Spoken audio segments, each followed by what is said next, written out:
Warmer come Wednesday with sunshine and a few clouds, high 77. I'm Ruth O'Brien on AM 560, The Answer. Get the latest weather, traffic, and news updates online at 560theanswer.com. Hi, everyone. If you've been injured in an accident that was not your fault, listen up. We have legal professionals standing by to answer your questions for free. Call now and find out if you have a case and how much it's potentially worth. Call 800-504-8790. I'm here with spokesman John Wolf. So, John, tell everyone listening who should call right now. Well, Maria, first off, thank you for having me here. It's always nice to answer the listeners' questions. Now, as far as who should call in, anyone who's been injured in an accident and think you deserve compensation, give us a call right now. 800-504-8790. You'll find out if you have a case and how much it's potentially worth. Thanks, John. You heard it, folks. Take advantage of this opportunity and call now. 800-504-8790. Advertisement sponsored by Legal Help Center, may not be available in all states. Attention parents, your child may be eligible for extra food benefits this summer thanks to a new program. The Summer EBT program will provide $120 per eligible child for families to buy groceries when school is out. These benefits are in addition to free summer meals available at schools, camps, and parks. To learn more about Summer EBT and if your child qualifies, please visit WeGotYouIllinois.org. Sponsored by the Illinois Commission to End Hunger, aired in cooperation with this station and the Illinois Broadcasters Association. Quick delivery service. What do you need delivered today? Hi, I'm trying to work through a last-minute to-do list for my boss. Can you deliver a hard drive to the Loop in Chicago? We can deliver that today. Okay, can you deliver 20 boxes to a client in Rockford? We can deliver that today. Can you deliver 12 pallets of tile to our customer in Naperville? We can deliver that today. Can you deliver a large envelope to Northbrook? We can deliver that today. Oh my gosh, I think my water just broke. Can you... We cannot deliver that. Quick Delivery Service delivers your package no matter the size. More than just a messenger service, Quick Delivery Service is a messenger and trucking service that can also provide scheduled routes for your daily delivery or your air shipment. Trucks are equipped to handle the load and provide ground-level service for same-day delivery. The Quick Delivery Service team of safe, licensed professionals can provide quick door-to-door service for your special delivery. QuickDelivery.com. That's QuickDelivery.com. We deliver that today. But we don't deliver this. Portions of the following show may be pre-recorded. AM 560, The Answer. If we want to preserve our constitutional republic, we need an informed and educated citizenry. And that's what this show is all about. Find out what's really happening. It's time to stop the lies and learn the truth. This is The Real Story with your host, Jeannie Ives. Well, thank you for joining me tonight. It is Sunday, September 22nd, and I'm Jeannie Ives, your host of The Real Story. Our phone number here, 312-642-5600. Go ahead, chime in, weigh in on the conversation tonight. We appreciate the phone calls and hearing from our listeners. But there's been a lot to discuss tonight, and we're going to have, I've got a treat for you. We're going to have the former chair of the California GOP, who ran against Kamala Harris. He's going to be on in the second part of this half hour. And then we've got some local issues we're going to talk about. We're going to talk to Samantha Gasca. She's running for state senate down in the south suburbs, where hopefully she can articulate a conversation about property taxes, because that's probably the biggest problem that they have down there. And we're going to talk with Pete Dombrowski. He is a school board member of D211, and they just went through their budget vote, and he's going to tell us about what that school district's doing. It's something, a conversation everybody should listen to. In my 8 o'clock hour, that is when it's really going to get fun. I'm going to have State Rep Dan Caulkins on, and we're going to talk to you about this Chicago Tribune editorial that they put out about the looming energy crisis and why was nobody paying attention 3 years ago. Well, it's you, Chicago Tribune, that were not paying attention 3 years ago. It's you. And, of course, we'll have the Edgar County Watchdogs to finish up. Again, the phone number here, 312-642-5600. That's the lineup tonight. But what was the biggest issue? What was the biggest thing that happened? Well, of course, it is what Israel did with those pagers. What do they call them now? Tager attacks? Between tagers and pagers? Who knows? But the New York Times, they didn't think it was that funny, I don't think. They said Israel's attacks on pagers and other wireless devices belonging to Hezbollah was a tactical success that had no clear strategic effect. And they're saying this simply because Israel, they say, didn't take advantage of having taken out some of Hezbollah's top leadership and injuring many others by immediately starting a ground attack into southern Lebanon. So according to the New York Times, it wasn't a tactical success.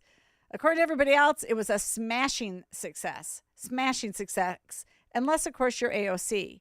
AOC is very concerned. Israel's pager attack in Lebanon detonated thousands of handheld devices across a slew of public spaces, seriously injuring and killing innocent civilians. Guess what? That's what happens in war. And if Hezbollah hadn't been attacking Israel relentlessly, literally for years, decades, this wouldn't have happened, AOC. And she wants like full accounting from Congress on the attack, including an answer from the State Department as to whether any U.S. assistance went into the development or the deployment of technology. Well, we know that wasn't the case. Mike Pompeo said so. This is Mike Pompeo on Maria Bartiromo's Sunday Morning Futures show this morning. Here's what he said about that attack. I thought it was really interesting that the U.S. comes out after the explosions of the pagers and devices and says, we knew nothing about this. What does that tell you in terms of Israel sharing information with the U.S. now? Maria, this is really important. This tells you all you need to know about the Israelis' trust of the United States today.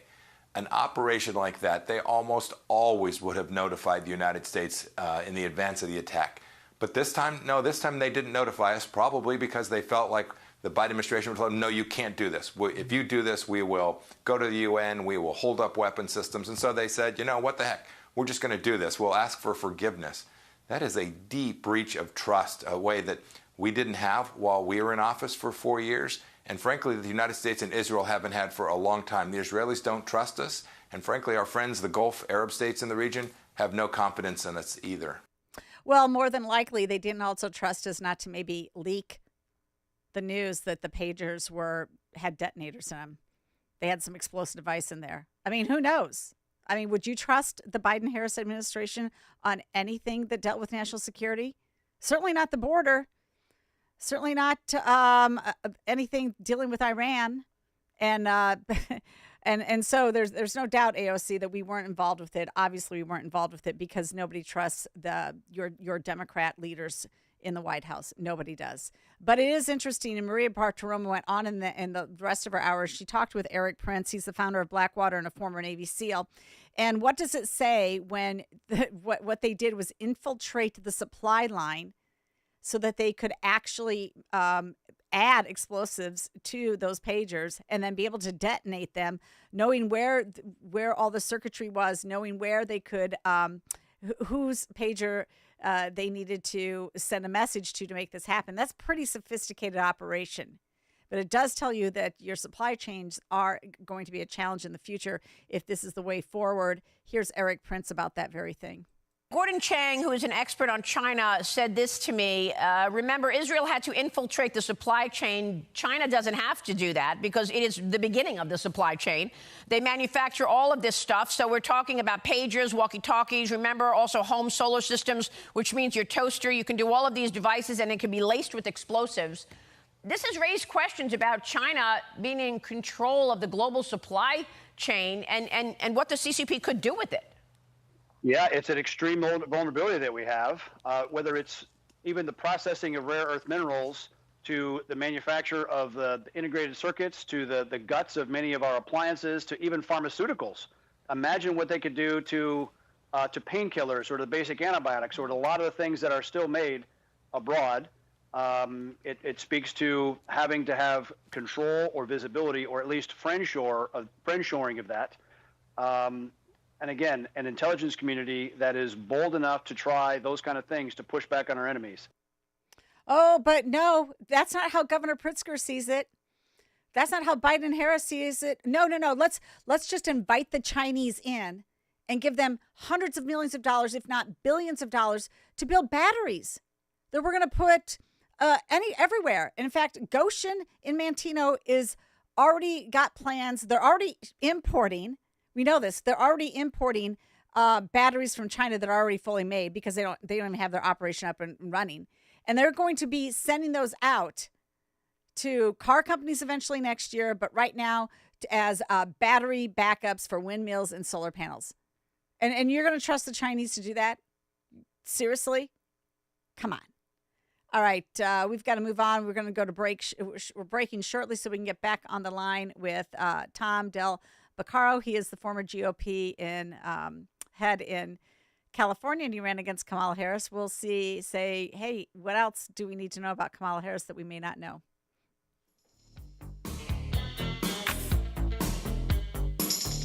Mike Gallagher reacts to another attempt on Trump's life. My gosh, if there's not evidence that Donald Trump needs better protection, I don't know what's left.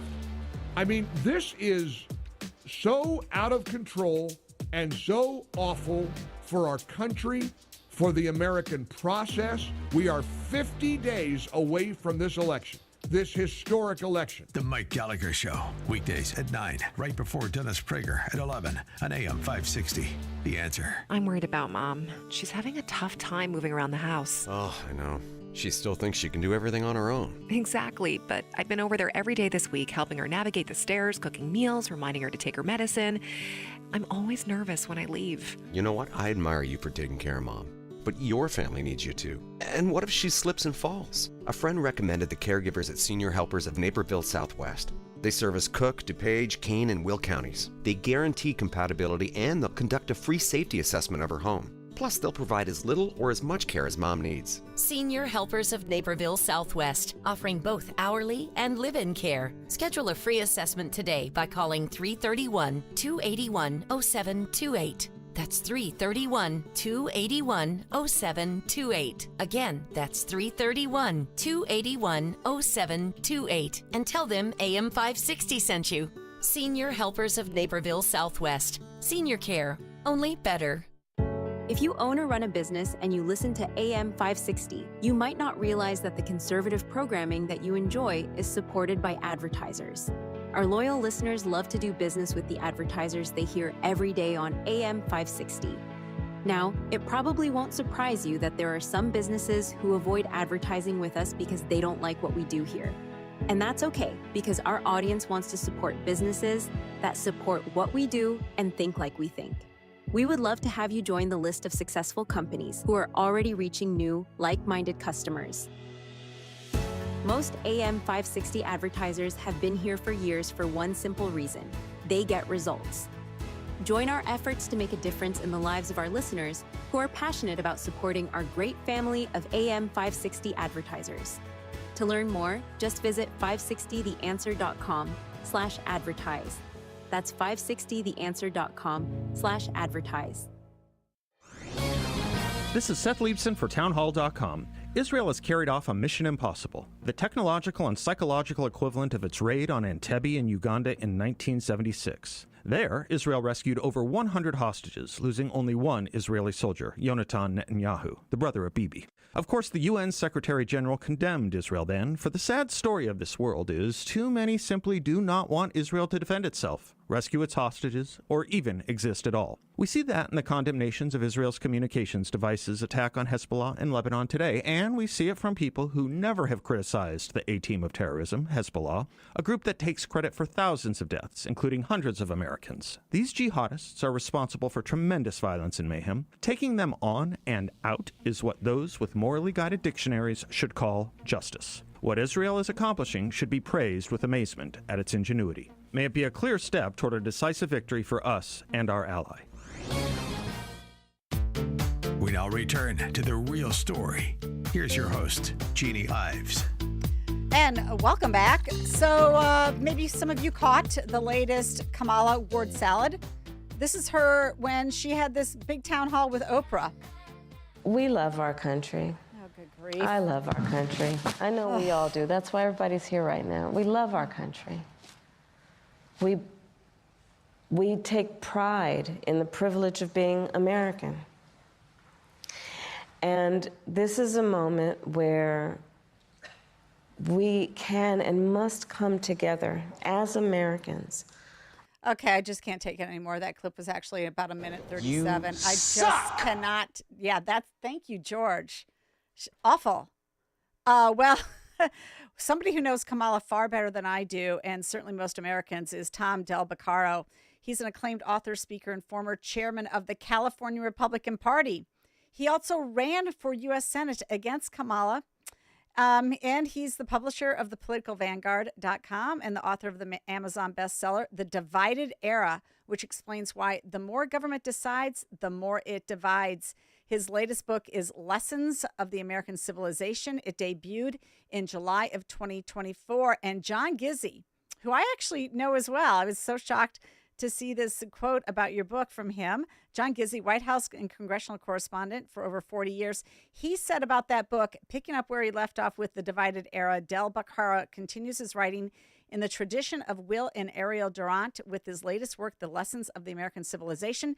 Del Beccaro's sweeping study of the American civilization places America's past in the historical perspective too often missing from American classrooms and political discussions today. Tom, thank you so much for joining me on this program. I have not read your books, but I can tell that I'm absolutely going to love The Divided Era because it does speak to every Republican soul, and it should speak to every American soul. Listen, government's just too big and too intrusive, and that is really why we're divided. Yeah, absolutely. Thanks so much for having me on. Both my sides of my family are from the Chicago area, so it's great to be on. Well, that's even better. So what about Kamala Harris? I mean, was she always just nonsensical when she spoke? Yeah, absolutely. In one of my debates with her, and the post-debate poll had me winning that in California, so imagine Californians saying a Republican won. But she was asked a question of whether she supported or agreed with Obama's policy in Syria, which of course she had no idea what it was. So she went on one of her word salads, and at the end, the San Francisco Chronicle, the guy from there said, "Okay, but will you answer the question?" And no, she is, my mom had a saying, if you don't mind me saying this on air, that empty cans make a lot of noise. And that is who Kamala Harris is. She has never studied hard. She is kind of lazy. And she has always been helped in life as opposed to earning it the old-fashioned way. And this is who we have today. Well, it's pretty depressing. I mean, I can't believe that this is the best that California has to offer, even among Democrats. And she just failed upwards. And I mean, I don't know. Was it all about race and being a woman back then too? And when you ran against her? Well, so here's the thing about Kamala Harris. Whoever is advising her at the moment has great influence over her because she's pretty much an empty vessel. And so early on in her career, it was Willie Brown. Of course, she was having an affair with him, and he was married. And Willie Brown was very effective and a smart man, a Democrat on the left to be sure, but she did okay while she was dating him. She became DA of San Francisco. He helped her become Attorney General. But the farther she's gotten away from him, the worse she has gotten in all respects because she has more ambition than brains. And so once she was in San Francisco and running against me, of course, the media helped her out. They limited our debates. They limited coverage of it and let her get away with essentially what they're doing today, which is she doesn't really have to answer any questions, and they're just hoping she survives the next 40-some days. Well, I'm hoping that the American public is a lot smarter than they were 4 years ago or even 8 years ago when she was running for U.S. Senate. And I got to feel that maybe you were onto something with your Divided Era book because in the subsequent 8 years, quite frankly, and it's about that same time frame since that book came out, so much more has happened in the government. It is so much larger now. It's so much more intrusive now. It has so much more power, it seems now. For example, it's obviously been censoring social media. And so, I mean, I think that you're right. I think that a lot of your premise is right. And I know I was reading that there's so much stake at today in government. There's so many actors. There's so many people dependent on government, so many people who are the beneficiaries of government. And that's probably why we're divided. Can you tell us more? Where did this even come up? I mean, was there a trigger point where you said this is the problem? Well, my parents started me reading history books at a very young age, and it became very clear to me that the larger government became, the more competition there was to get to its spoils, the more the parties fought each other to hand out those spoils, and of course, the more we fought over taxes. And it became particularly clear in the last 15 to 20 years. Remember, when we were much younger, Reagan said that government's not the solution to our problems, government is the problem. And government's now 3.5 to 4 times larger than when he said that. And so it just became very clear that the more government size, the more it divides. It's simple math. I mean, government's handing out, our government's $10 trillion a year, state, local, and federal.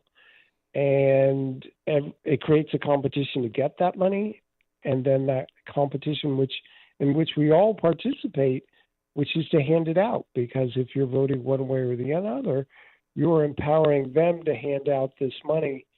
And that's where we are today. And it's simple math. If the budget goes to $20 trillion, and probably will someday, then we have doubled the size of that competition.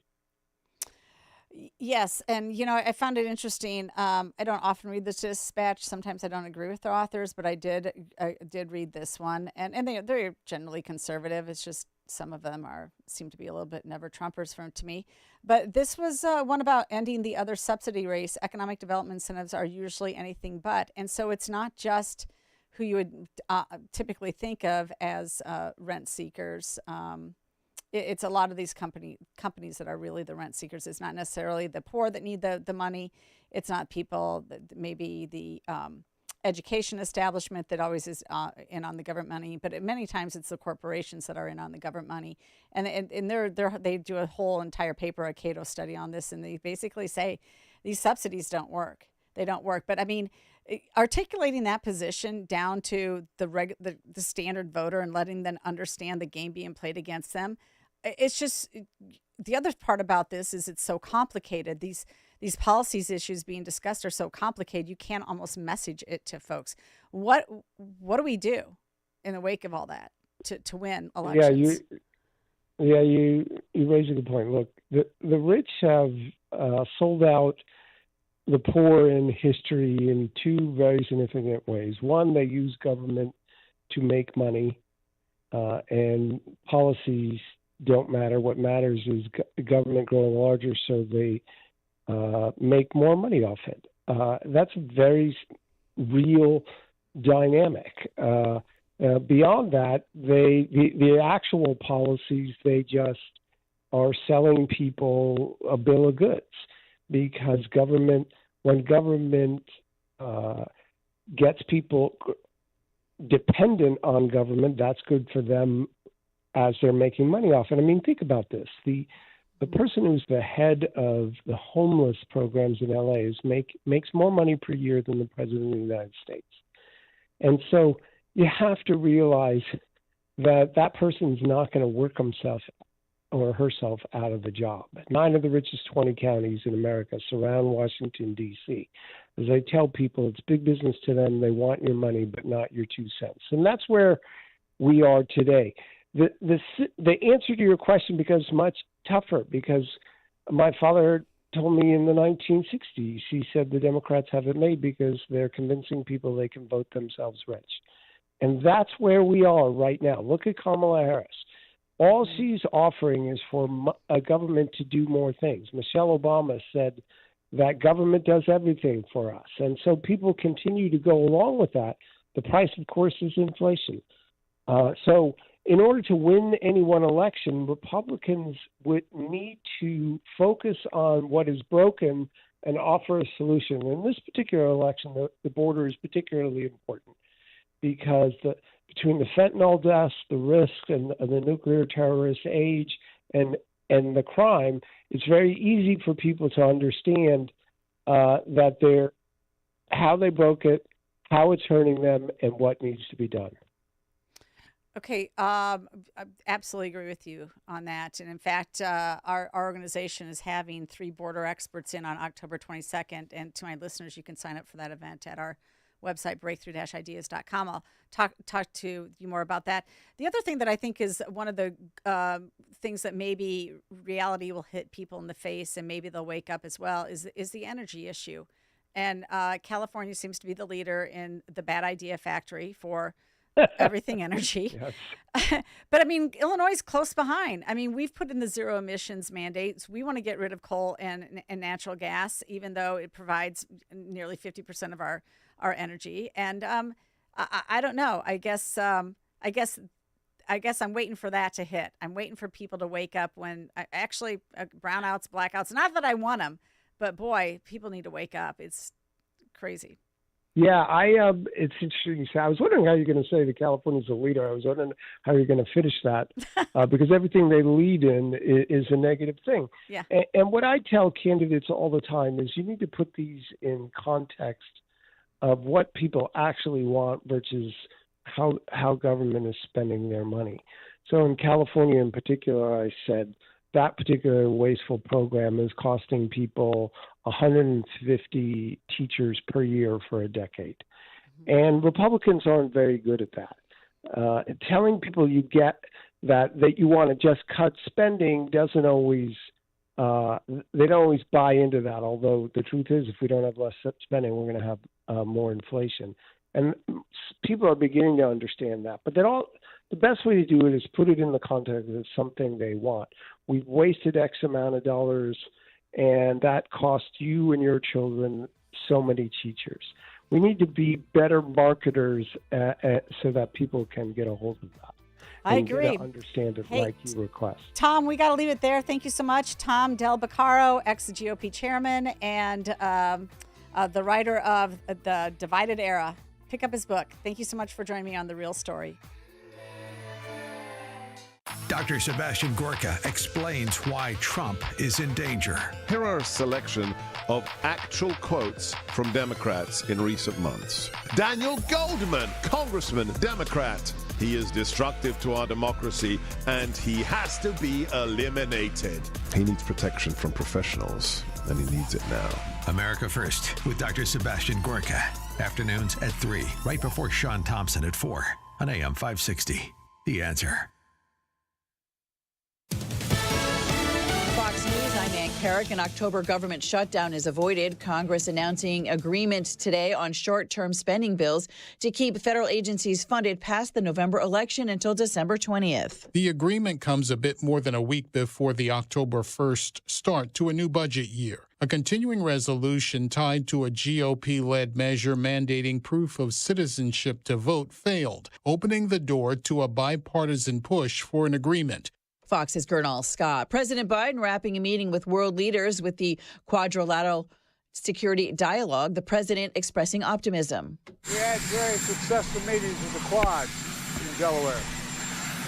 Total unity, we're all working together. We feel good about what we're doing. And I think the other leaders do as well. America's listening to Fox News.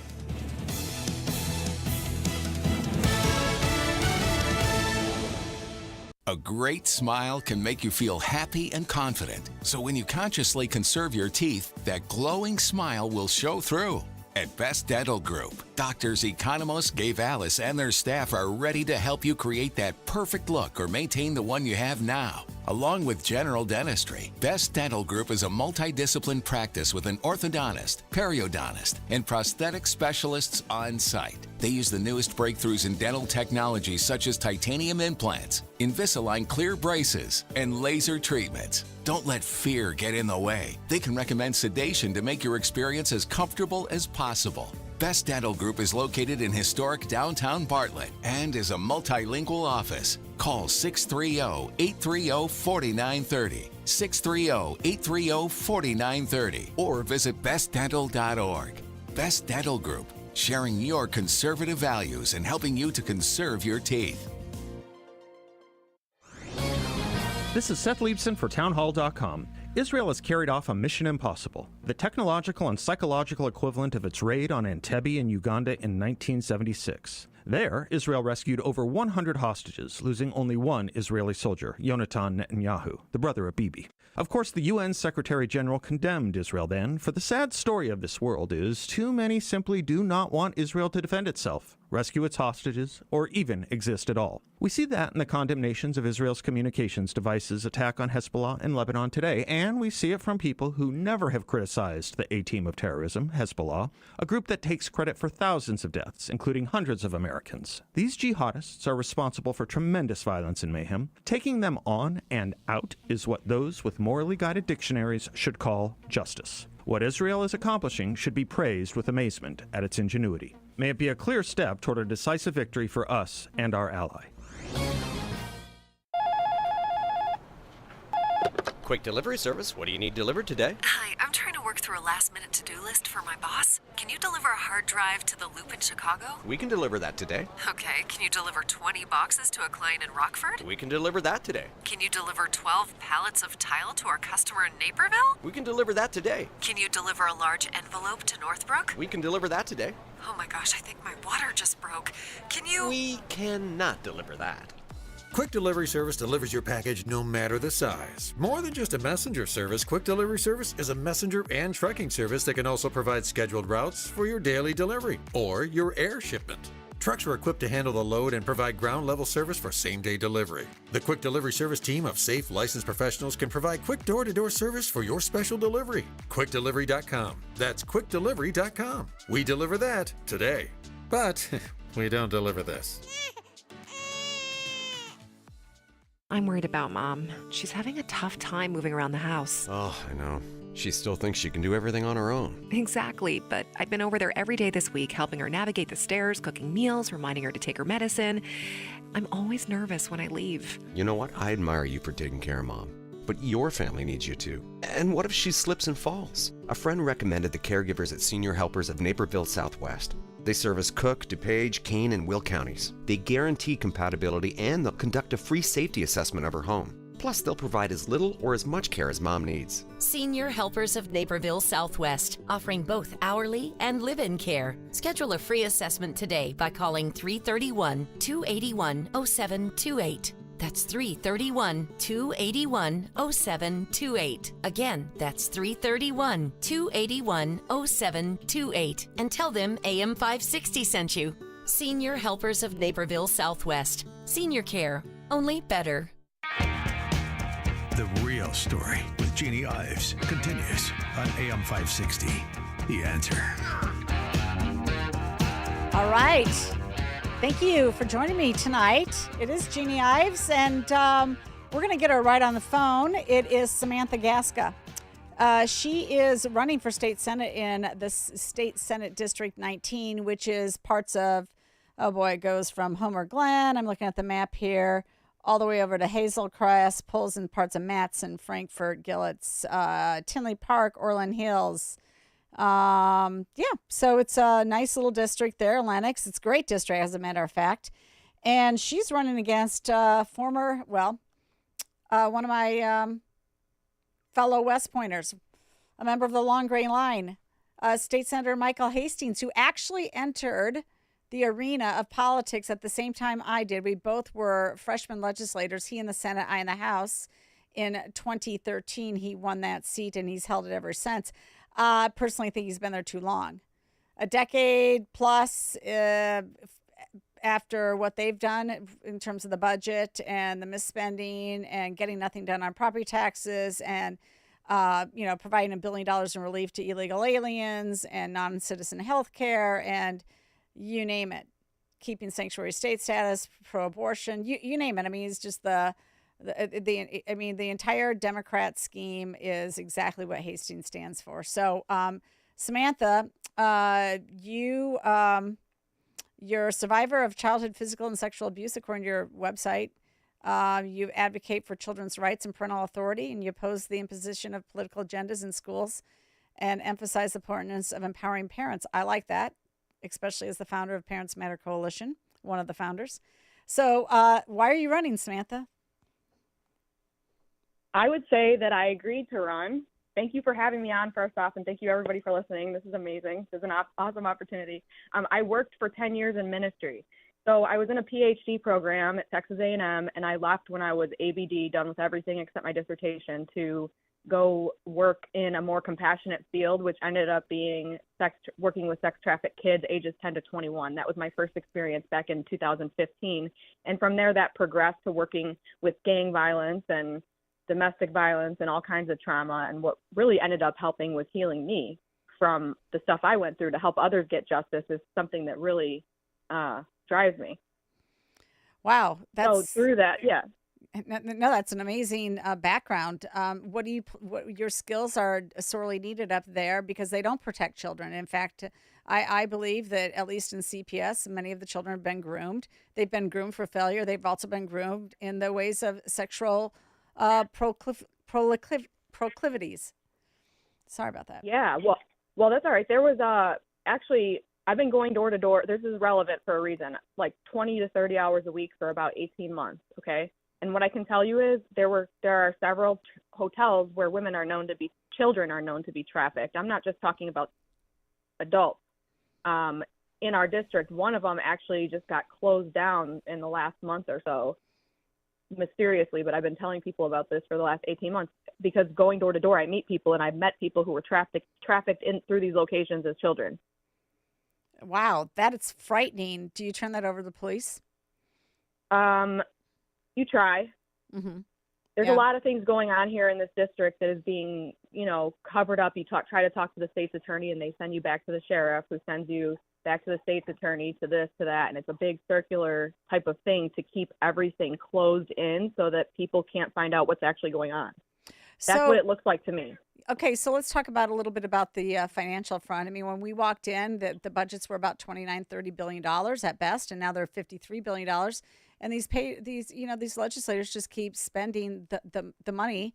And quite frankly, I think it's going to be a tight budget year. It was a tight budget this year. You even had Democrats in the House vote against it. It's going to be a tight budget year next year. But Hastings, he's just all in for the spending. Yes, it's also rumored that he doesn't pay property taxes because of a loophole in the military disability system. He's another one of those. Trust me, I'm the only one who voted against that shameful bill. But go ahead. So of course he doesn't care if he jacks our property taxes up because he doesn't have to pay them. It doesn't affect him, and he's probably going to teach his kids and the family down the line how to get around it as well.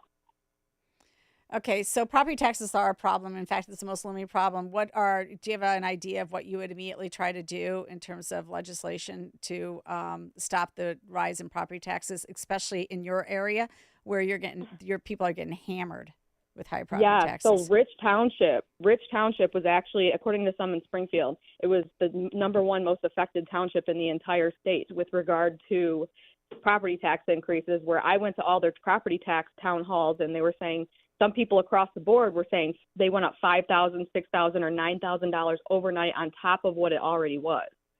So, and they're not seeing, though, here's the thing. It's the whole loop, okay? So the teachers unions make it hard to fire teachers when they do bad things or they're terrible teachers. So they send them to minority neighborhoods, right? So they're not getting good schooling. So they're not able to, and a lot of times, unless we help them and come there and help educate and show them where they're being taken advantage of, they're like, man, I never even saw that. I never even knew that. Oh, no. I mean, I've talked about it on this show. I had a Hazel Crest property tax bill, retired person, and her property taxes went up 93%. So instead of, looking at her property tax bill, opening up the bill, and it's $6,000, it's over $12,000.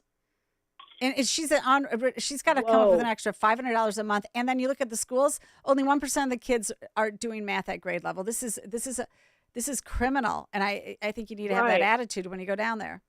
Mm-hmm. Oh, 100%. And this is all working locally with organizations too, and people who are influencers in the communities to help understand what's going on. You know, there's housing that's being stolen from people in areas because they let buildings go to crap, and then they force the people in there in the condos to sell them for like $8,000, right? Mm-hmm. So that $8,000 for a whole condo, they're able to revamp it and then put Section 8 in there so they have a continuous check that they're taking off the top of.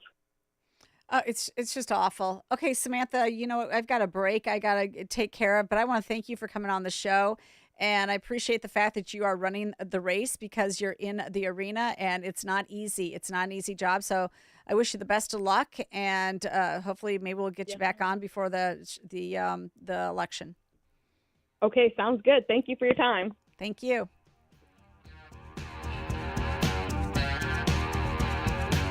If your approach to everyday aches and pains is to mask them, you know, feel better for a few hours only to have the pain return and then repeat the cycle all over again, it's time to try Relief Factor. And the good news is Relief Factor makes that easy. Their 3-week quick start is just $19.95, less than $1 a day. Instead of masking pain, Relief Factor helps eliminate it. How? Well, its unique formula of ingredients helps support your body's response to inflammation. Relief Factor was developed by doctors. It's 100% drug-free, and for so many people, the results are game-changing, even life-changing. So give it a try. Right now, their 3-week quick start is just $19.95. Go to ReliefFactor.com or call 1-800-4RELIEF. That's 1-800-4RELIEF. See how in a few weeks or even days, Relief Factor can reduce your pain. When you feel better, life is just better. So don't mask pain. Fight it naturally with Relief Factor. If you own or run a business and you listen to AM 560, you might not realize that the conservative programming that you enjoy is supported by advertisers. Our loyal listeners love to do business with the advertisers they hear every day on AM 560. Now, it probably won't surprise you that there are some businesses who avoid advertising with us because they don't like what we do here. And that's okay, because our audience wants to support businesses that support what we do and think like we think. We would love to have you join the list of successful companies who are already reaching new, like-minded customers. Most AM 560 advertisers have been here for years for one simple reason: they get results. Join our efforts to make a difference in the lives of our listeners who are passionate about supporting our great family of AM 560 advertisers. To learn more, just visit 560theanswer.com/advertise. That's 560theanswer.com/advertise.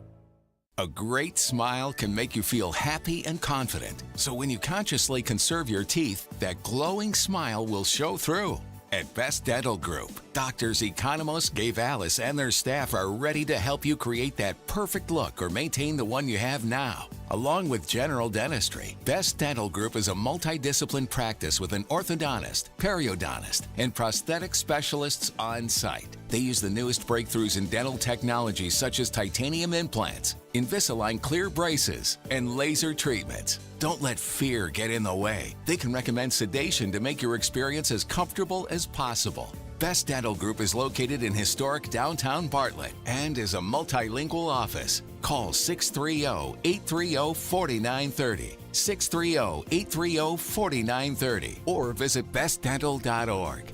Best Dental Group, sharing your conservative values and helping you to conserve your teeth. Now, more of The Real Story with your host, Jeannie Ives. All right. Thank you so much for joining me tonight. The phone number here, 312-642-5600. And we're going to continue on with this local government stuff. And on the phone with me is Pete Dombrowski. He is a school board member in D211. And, you know, they just had a discussion about their budget coming up. And take a listen to what this parent had to say. Since 2020, District 211 has carried at least a $500,000 surplus. 3 of those years, a surplus of over $10 million. As well, if the last 4 budgets were in fact accurate, the district would have reduced its reserves by $5.1 million. Instead, the district has increased reserves by over $44 million, while at the same time raising property taxes by 18.5% since 2019.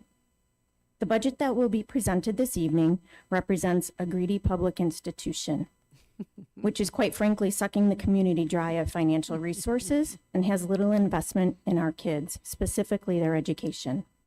Oh, yeah, she's right. A greedy institution is right.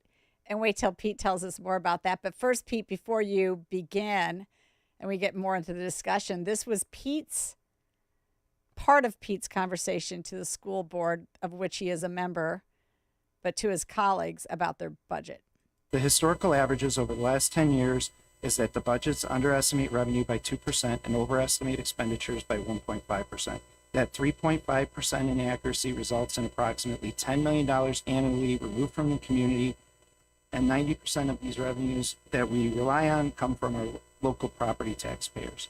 Okay, I had more of that clip, but it doesn't sound very good. So, Pete, why don't you join us and tell us more about what's going on with that school board budget? Because this is a fight that everybody, you could take, I'm not kidding you, you can take any school board in the state of Illinois, and it's going to be the same story. Games being played against taxpayers by greedy institutions.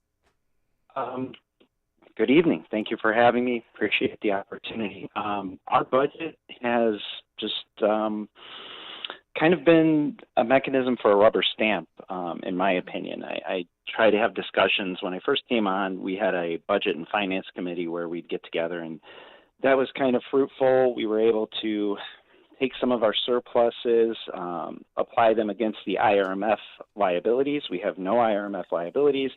I was able to encourage other board members to eliminate bonds.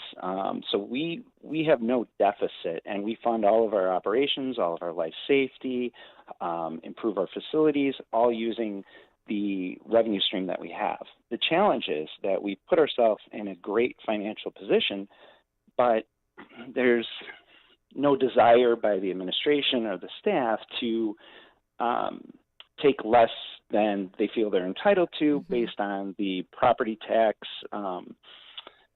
levy limit law. That's the PTEL cap that everybody talks about. So that allows the school districts to take a property tax levy of whatever the consumer price index is, plus any new growth development that comes on the rolls and has an increase or comes out of a TIF district. Yes, so I mean, they play that game all the time, though. They say, look, if we don't take the full allotment now, then we're behind next year. So, you know, which is just ridiculous. You should ask from the taxpayers what you feel that they need, and the board should make that decision. But they feel like I can only take 5% or whatever the CPI is, whichever is less. I can only take that because I'm limited by the state law. And so if I don't take my full 5%, or 3% if that's the CPI. Right. If I don't take it this year, I leave that on off the table. And then my base is smaller next year. So the 3% I want to take next year is on a smaller base. Do you get it, people? Do you understand the game? Exactly. Oh, and so God. So the challenge then is to set a line and say, this is our need, and base that off of those needs instead of just compounding and building. I've had colleagues on my board tell me that this is systemic and it averages out. And my response to that is that I'll never be convinced that an arbitrary number developed in Springfield is better than our historical data and averages. So when I go back and I look at the last 5 years, I can kind of see a trend as far as where things were, how we turned about, and what the results of some of our budgets were, and then kind of project that forward. Unfortunately, the look back never happens. We never hold our staff and say, hey, you were off budget by this. Let's take a look. Why were you off budget? It's always, here's what last year was, here's what we want to do next year. Well, no, I mean, your speech that you gave at that meeting was very good. I mean, I went back and it said, look, every single year, at the budget time, you say, oh, we're projecting a deficit of, 4 million, 3 million, whatever it is. And then, and so then you lever your 3% or your 2.5% or your 4%, whatever you can up to the max. You levy that. Right. And then you come back at the end of the budget year and you've got like $4 million extra Oh, or $6 million much more than extra that, or yeah. $10 million extra. And so obviously their budgeting sucks. Well, there's always a reason that, our property tax came in higher. We had a land sale, so that's built in, or we didn't. It's always we had somebody else's less fault. expenditures, right? It's always something that couldn't be predicted. But we're talking about a $10 million surplus, and when you have a goal of a board policy that says 33% reserves and you're sitting at 54 and you're trying to direct the administration to bring that down, and then the response from the other board members is like, it's good to have a rainy day fund, or this is a conspiracy theory. No, it's not any of that. It's just being fair to the community and the people that we represent. Well, when you brought this up, how offensive was it? And I don't know who it was. Was it your finance director, your superintendent, or another board member? But they literally accused you of having some sort of conspiratorial, thought in your head that this was a conspiracy. That was another board member. I mean, these people, they're just the worst. It's a challenge. I sit on a board where there's 7 of us, and 6 of us were supported by either the teachers union locally or Governor Pritzker and Democrats. I mean, this is an unpaid position, and you have statewide parties, political parties, on a nonpartisan election putting in $50,000 plus. It's absurd. Well, it's big money though. Schooling is big money, and they know it, and and the teachers are all in to get their next set of raises, their next level of benefits. Before you know it, Palatine 211, the largest high school district in the state, is going to look like CPS, and they're going to be asking you that you give subsidized housing to the teachers, and that you provide for the homeless, and that you feed the poor. I mean, this is, and that you stop, put in a ceasefire resolution in Gaza. I mean, this is what they're doing. They become, they're not about local schools and local excellence. They are about their agenda, their political Democrat agenda. That's what they have come to be. Oh, 100%. We are one of the only districts in the state that adopted the comprehensive sex ed policy when that went in. That was optional. I'm not sure if you're aware, but the April 1st election right now, petitions are able to be circulated. They're due in November this year, not December. Usually they're due in early December for the consolidated election, but now they're due, I think, the second week in November. Yeah, no, that's another game, actually, because people are still, worried just coming off of the other election, and then they have to think about this spring election. It's all so bad. Okay, let's go talk about this, though. Your scores suck. I mean, I looked it up. D211, less than 50% of your kids read or do math at grade level. And according to what you told me, some national reporting says that you're one of the most expensive school districts on cost per student in the entire country, and yet your scores are awful. Right. Brown.com, we're 6th in the nation for per pupil spending, and that's about right. We're spending about $22,000 to $24,000 per year per student, and not even half of them read or do math at grade level. That's according to the state report card. Yes. Yes, and then also the other thing that the state report card says is that you're not. You're 6th in the nation according to this one website in terms of per student spending. 6th in the nation. About $24,000 you're spending. And yet, according to the State Board of Education, you guys are not at an adequate level of spending yet. Correct. We're usually around 99%. So according to state law, if your school district is well-funded at 110% above the adequacy level, you can go to referendum. The residents can do a referendum to force your hand to lower the property tax. Or they can just vote in new board members who don't spend as much, and that would lower your property taxes. That would be great, yes. If you had people that were willing to hold the line and say, hey, this is what a reasonable increase in revenue should be versus just an entitlement. Yeah, so, I mean, how do you... I just feel like there's so much government in this state that taxpayers don't know where to look and who to blame, and it's so convoluted, and there's a lot of finger pointing in every direction. The state doesn't fund us enough. We've got unfunded mandates. There's so many finger pointing about the spending and what has to happen, and it's a mess. And it's local control. We have the ability. All it takes is a group of like-minded neighbors to petition, canvass, get elected, and then provide the fiscal responsibility. And there's a point where you can overtax your community and do more harm than good. I think Representative Fred Crespo introduced something where if your reserves were over 50%, you would trigger an automatic freeze in your property tax levy until it went down. Yeah, he's a faker. He's one of the top. He's one of the longest serving Democrats in the Illinois House. And if he really wanted that bill passed, he could be grandstanding on that tomorrow and make sure it happened. He could be ginning up the opinion pieces in the Tribune and elsewhere. He could be holding people's feet to the fire. He could be speaking out about what he does, and he's a faker. Hey, that's I'm going to let you go. Thanks a lot for coming on. And again, local control is the answer. Pete, I really appreciate you. It is an unpaid job. It is thankless work. But, to have one advocate, if you have at least one person exposing the game, you have a fighting chance to get more people on the board after that. So thanks a lot for being on The Real Story with Jeannie Ives. Thank you for having me. Have a great evening. You bet. Okay, and before we go to break, I just want to, again, highlight the fact that we are hosting Rodney Scott, a former Border Patrol chief under both President Trump and Joe Biden, Sarah Carter, who is a fantastic journalist on the area of illegal immigration, and Victor Avila as well. He's a Border Patrol agent. This is Tuesday, October 22nd, Breakthrough Ideas. Get your tickets at breakthrough-ideas.com. It's well worth your time. You're going to have a great night with a lot of patriots. We'll be right back with The Real Story. This is Sean Thompson for Donley Auctions. Donley Auctions wants your stuff. They have buyers. They need your items.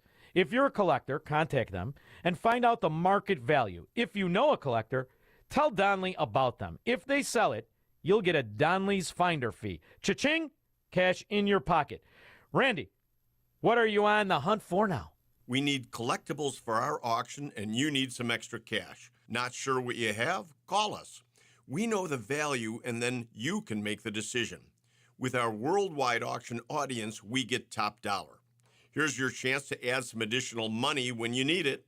815-923-7000, 815-923-7000. Check us out at DonleyAuctions.com. Do you have any of these? Call Donley. You know anyone that has any of these things? Call Donley and get Donley's finder's fee. Donley Auctions, 815-923-7000. Tell them Sean sent you. This is Chicago's election station, AM 560 The Answer, WIND Chicago. Streaming at 560theanswer.com on the AM 560 mobile app, or tell your smart speaker to play. The federal government is funded at least until December 20th. I'm Ann Carrick, Fox News. An October government shutdown avoided. Congress announcing the agreement today on a short-term spending bill to keep federal agencies funded past the November election. Senate Majority Leader Chuck Schumer. Democrats, Republicans must come together. That's the only way we've kept the government open. Every time the MAGA right has had its sway with the Republican caucus, they've been unable to pass a budget, and that's what happened last week. The House Speaker had linked the temporary funding to a mandate compelling states to require proof of citizenship to vote. The party's presidential nominee, Donald Trump, had insisted the mandate be included, but it was not to be. The mandate had to be removed to gain agreement from some Republicans as well as Democrats.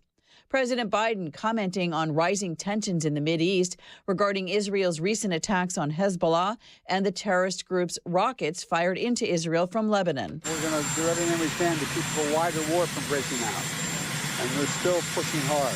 World leaders gathering in New York City for the United Nations General Assembly. At a time when world peace seems far off, more than 130 global leaders are arriving here to the United Nations this week for the General Assembly. There are several visible security measures to include drones, K-9 units, traffic checkpoints, and droves of uniformed officers. But with ongoing conflicts in the Middle East, Ukraine, and Sudan, there is an especially heightened security posture posture with measures that we can't see, to include undercover officers. This year's gathering is expected to be a target for protest, which officers and the NYPD both say they will not allow to become destructive.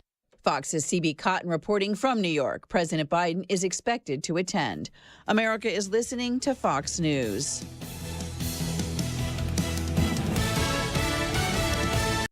Now, your official weather forecast. Tonight, a shower in spots this evening. Otherwise, partly to mostly cloudy with a low of 59. Tomorrow, rather cloudy with shower in spots and a high of 68. Tomorrow night, cloudy with a brief shower or two, low 60. Tuesday, cloudy with a couple of showers and a high of 67. Tuesday night, rather cloudy, low 56. I'm Jillian Ford on AM 560, The Answer. Get the latest weather, traffic, and news updates online at 560theanswer.com. The American military brings together brave men and women from across the country who have chosen to answer the call when their country needs them most. At aviatorfuel.com, we know the military because we live the military life. With books written by a Navy pilot and run by a hard-working military spouse, aviatorfuel.com is proud of our service and our country. That's why we never compromise on authenticity. Our cocktail books are modeled off the real Army, Navy, and Marine pilot checklists that military aviators have used for decades. But instead of a procedure on how to handle an engine fire, you'll find the procedure for how to make a mojito. From classic recipes to military specials like the Queen of Battle or the Afterburner, our cocktail books have something special for every veteran. So go to aviatorfuel.com and get ready to raise a glass to the brave men and women who serve our country. That's aviatorfuel.com.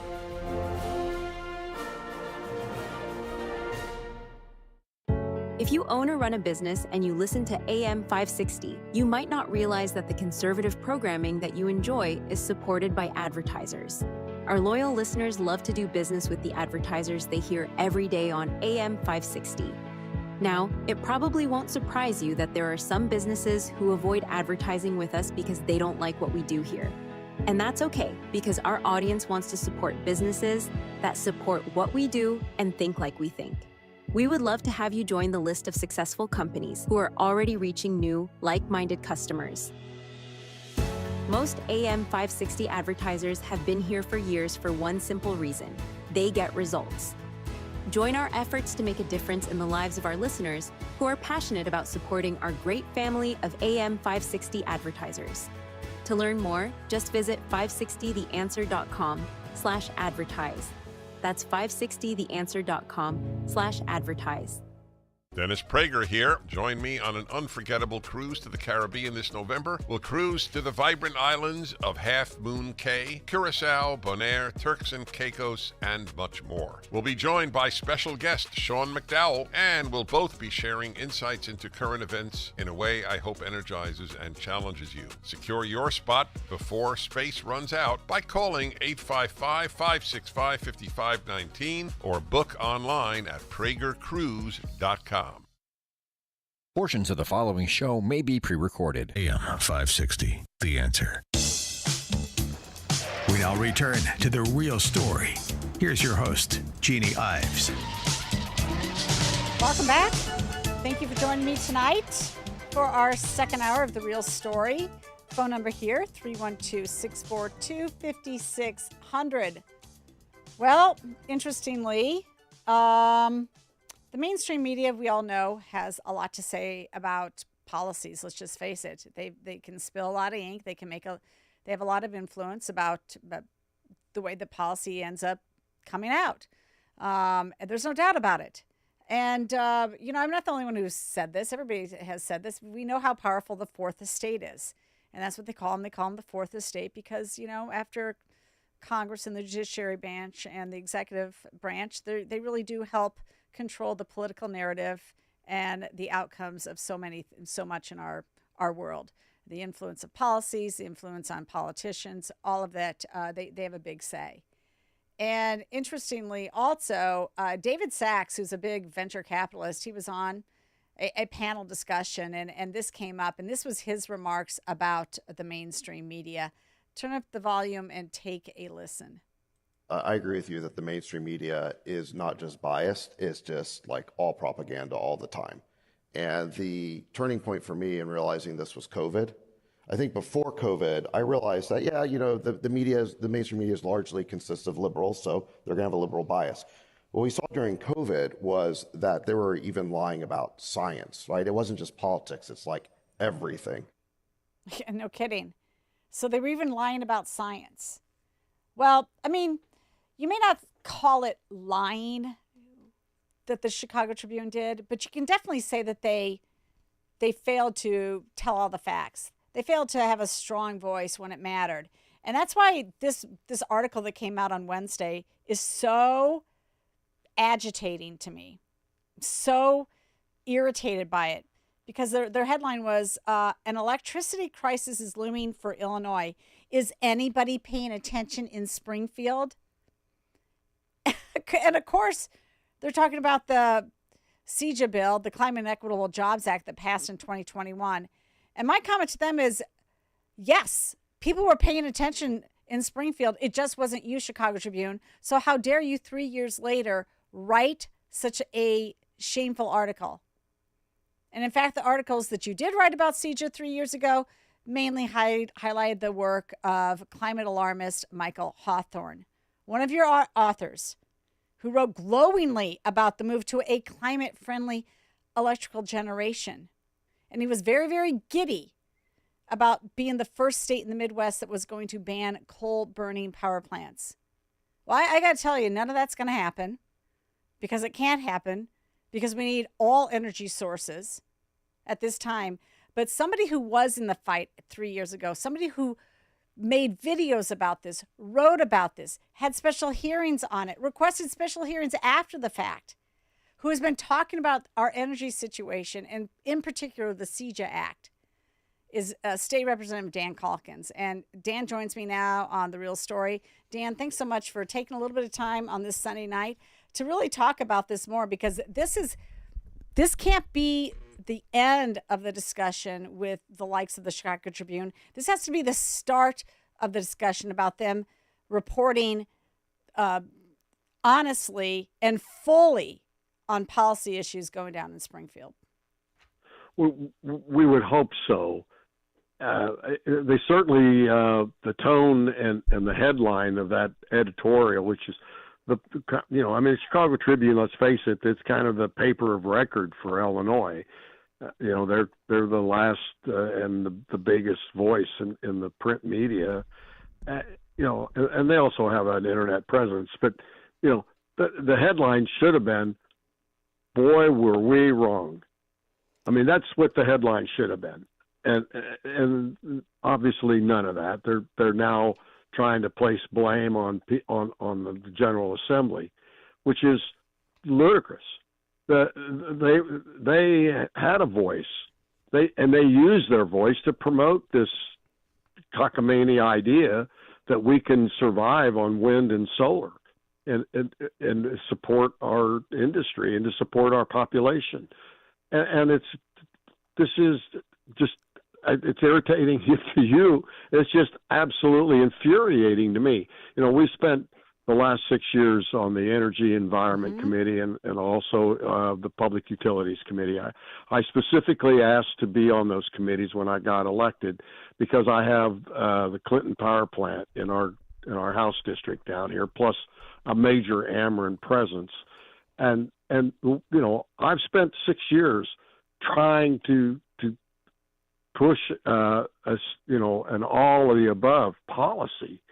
But when you have the major news outlets and an influential newspaper in the city of Chicago, where the majority of the Democrats come from, the Cook County and the Collier Counties area, on their side, and then they turn around and go, "Gosh, is anybody paying attention to this?"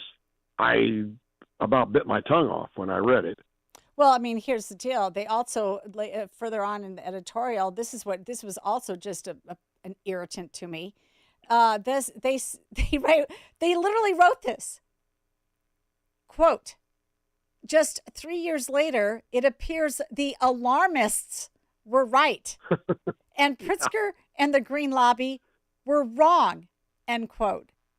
Well, here's a couple things. They're trying to say that they had no input in this discussion. It was none of their fault. It was Pritzker and the Green Lobby that were wrong. No, Michael Hawthorne, your freaking lead writer on these issues was wrong. And then you call these people alarmists after you say that they were right. They weren't alarmists. They were right. Yes, we were the voice of reason. Yes. And we weren't, and there was no way that we could, in a super minority, that we could change the direction of solar and wind coming through Illinois. But our arguments, Jeannie, were very simple. Let's not cut off our nose to spite our face. Let's not pull the plug on the energy generators that we have in place that have made, southern Illinois, now northern Illinois is being affected, at least energy independent. We were, in fact, net exporters of electricity before all of this happened. And that's all we asked. We said, look, we're not going to stop you from building windmills and solar panels, putting up solar panels, but let's at least not take out the other electric generators, our capacity, until you can bring up the other forms of generation. And we had got nowhere. And in fact, that movement, as you correctly said, was aided and abetted by the Tribune. They pushed that agenda. Yeah, well, okay, just to put a double exclamation point on that, just a few months after the bill passed, before the bill passed, the Illinois Commerce Commission, whose members are appointed by the governor, issued a warning in front of a legislative committee on April 8th, 2021. The bill passed in September of 2021. The chief of the Public Utilities Bureau, in remarks about the legislation that was under consideration, noted, the elimination of fossil fuel plants in Illinois that is currently the source of such a significant share of Illinois' power generation will substantially impact energy and capacity market prices and reliability in Illinois. The Ameren service territory is likely to be disproportionately impacted. It's not clear how Illinois' electricity needs will be fully met in the event fossil fuel plants are eliminated. The impacts on electrical power reliability are likely to be significant. Those are your own experts. Correct. Appointed by Pritzker himself, saying, you know what are you doing? Saying that you're going to eliminate fossil fuels. These guys they don't care. They all just have their green eye shades on. And the only people that are seeing green are these farmers who are selling out to the solar farms, making, $1,000 to $3,000 an acre, and then going off to Florida while their neighbors have to look at that disgusting field. And by the way, it doesn't produce near the energy that it's supposed to, and it ruins the ground, underneath it for years after it's even taken right. out. So this is all a joke. It's all a joke. Yeah. Well, it's a hoax and a scam. As you rightly pointed out in your newsletter this week, the cost of just to build one windmill, how much steel, how much concrete, and what's the energy? How much energy does it take to produce that steel to deliver that concrete? It's unbelievable that we're being forced down this road. There's another part of this that people aren't talking about, and that is that Ameren is now forced to build out a new grid.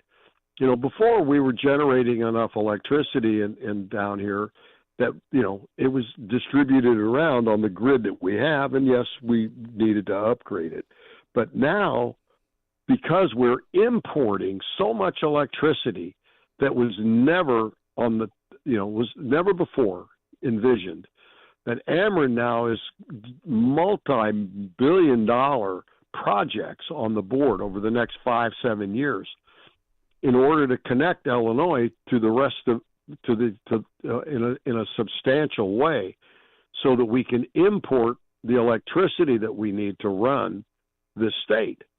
Yeah. And guess who has to pay for that? The ratepayers. Yep, for sure. Yeah. And Yeah. Hey, Dan, we're going to take a quick break. I want to be right back with you, and we're going to talk about the other problem with this, and that is the massive increase in demand that is being fueled by Governor Pritzker's special deals to corporations. Okay, we'll be right back with more from Dan Caulkins. Dennis Prager might have figured out the left-wing agenda. There is a reason that the left-wing elites want vast numbers of people, legally or illegally, since it's clear that at a given number, you cease to be the country that you were. But that might well be the left-wing agenda. The Dennis Prager Show. Weekdays at 11, right before Charlie Kirk at 1 on AM 560. The Answer.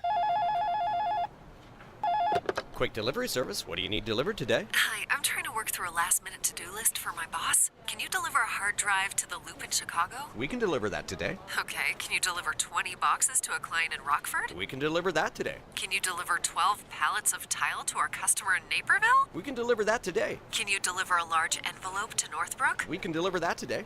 Oh my gosh, I think my water just broke. Can you? We cannot deliver that. Quick Delivery Service delivers your package no matter the size. More than just a messenger service, Quick Delivery Service is a messenger and trucking service that can also provide scheduled routes for your daily delivery or your air shipment.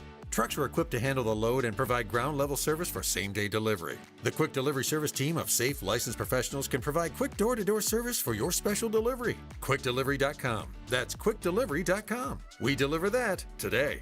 But we don't deliver this. I'm worried about Mom. She's having a tough time moving around the house. Oh, I know. She still thinks she can do everything on her own. Exactly, but I've been over there every day this week, helping her navigate the stairs, cooking meals, reminding her to take her medicine. I'm always nervous when I leave. You know what? I admire you for taking care of Mom. But your family needs you too. And what if she slips and falls? A friend recommended the caregivers at Senior Helpers of Naperville Southwest. They service Cook, DuPage, Kane, and Will counties. They guarantee compatibility and they'll conduct a free safety assessment of her home. Plus, they'll provide as little or as much care as Mom needs. Senior Helpers of Naperville Southwest, offering both hourly and live-in care. Schedule a free assessment today by calling 331-281-0728. That's 331-281-0728. Again, that's 331-281-0728. And tell them AM 560 sent you. Senior Helpers of Naperville Southwest. Senior care, only better. A great smile can make you feel happy and confident. So when you consciously conserve your teeth, that glowing smile will show through. At Best Dental Group, doctors Economos, Gavalis, and their staff are ready to help you create that perfect look or maintain the one you have now. Along with general dentistry, Best Dental Group is a multidisciplined practice with an orthodontist, periodontist, and prosthetic specialists on site. They use the newest breakthroughs in dental technology such as titanium implants, Invisalign clear braces, and laser treatments. Don't let fear get in the way. They can recommend sedation to make your experience as comfortable as possible. Best Dental Group is located in historic downtown Bartlett and is a multilingual office. Call 630-830-4930, 630-830-4930, or visit bestdental.org. Best Dental Group, sharing your conservative values and helping you to conserve your teeth. The Real Story with Jeannie Ives continues on AM 560. The Answer. All right, we are back, and Dan Caulkins, state representative in the 88th State Legislative District, is still on the line with me. And we've been talking about this shameful Tribune editorial. Basically, is anybody paying attention in Springfield? Talking about, of course, our electricity needs, and Dan and only a handful of his colleagues were actually paying attention, and they spoke up. But other people spoke up too. And then, I mean, the other part of this Tribune editorial, Dan, quite frankly, they then discuss this, which just kills me. He says this is what they wrote. But the crisis could be upon Northern Illinois even faster than that, meaning a lack of power. Because future demand is projected to soar even as supply falls. Power-hungry data centers, the development of which a number of Chicago aldermen are encouraging within city limits as a way to generate more property tax revenue, are on the drawing boards. ComEd projects that new data centers throughout its territory easily could require 4 gigawatts of electricity. To put that in context, such an enormous amount alone would consume nearly the entire output of 2 of the 5 nuclear stations serving the region. And Dan, what is the governor doing when it comes to data centers and the quantum computing campus? What's the governor's big deal? What's he doing? Well, he's using our tax dollars to bribe people to come to Illinois and open businesses is what he's doing. And I don't know, like $500 million for this quantum research center. I will have a bill out next week. I've asked our staff to draft a bill that said that any new business in Illinois or expanding business that is going to use more than 2 megawatts of electricity or a substantial amount of water must go through some review process. And we're working to try to figure out who will do that review. I don't know if it's the ICC. I don't know if it's CUB. I don't know if it's, the House or the Energy Committee. I don't know. But there needs to be, people need to wake up and understand what the real cost is for these data centers. And they're great, and I think that they're good. But you saw what happened in New York with Microsoft, right? What was that?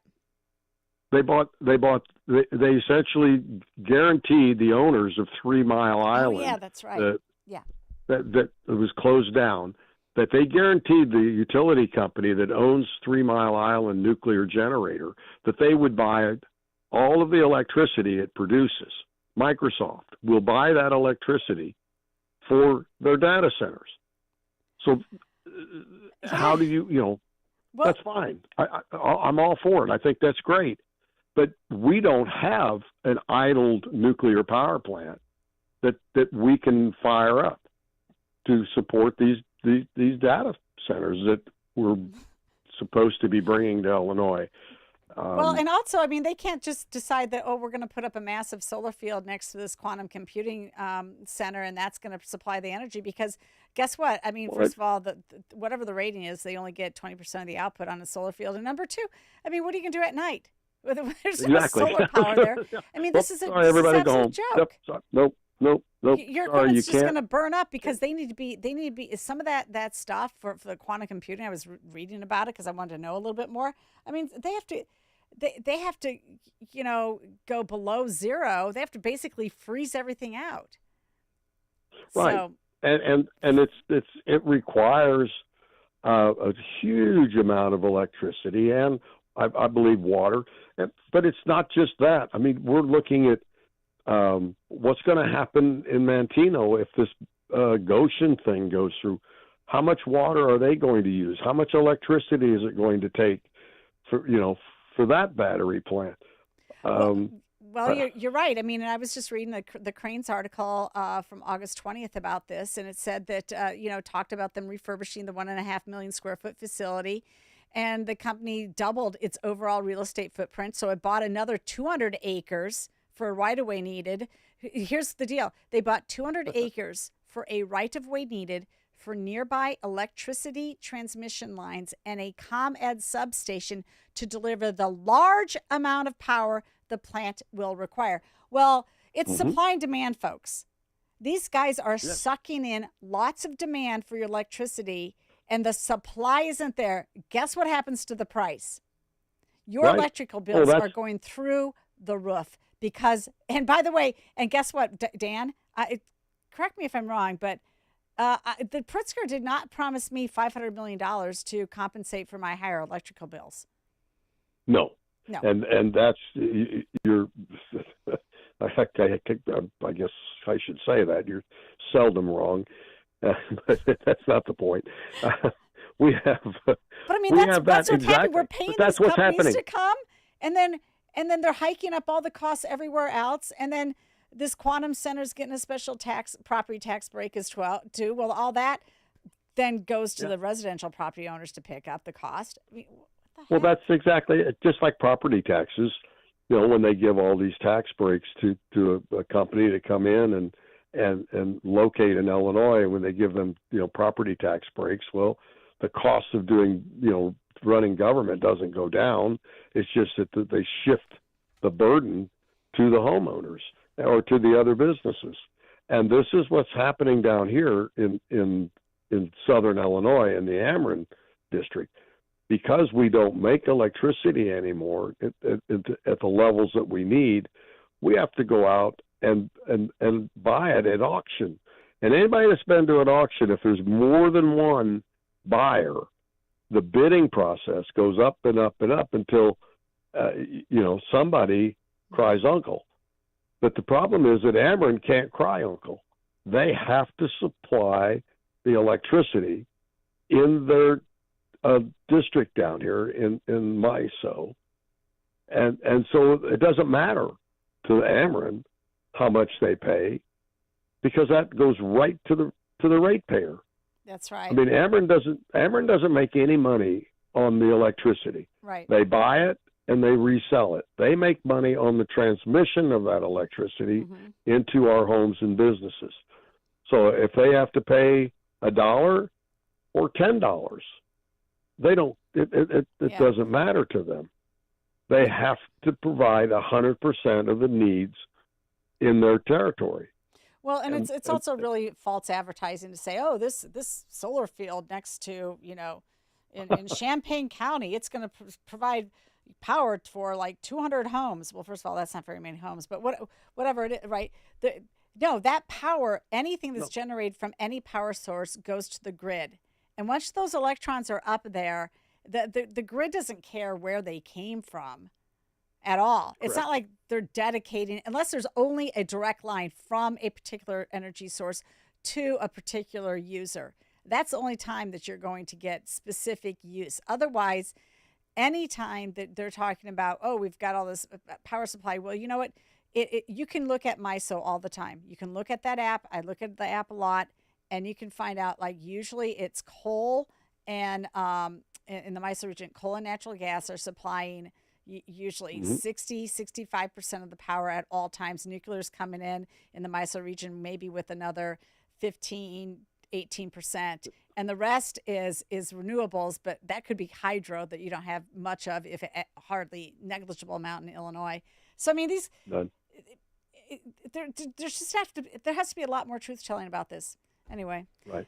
Hey, Dan. I kind of got to go. I went on a rant there at the end, and I'm sorry talking over you. But hey, I hope you file that bill, and I can't wait to see that, and then you can force it on them in veto session. You bet.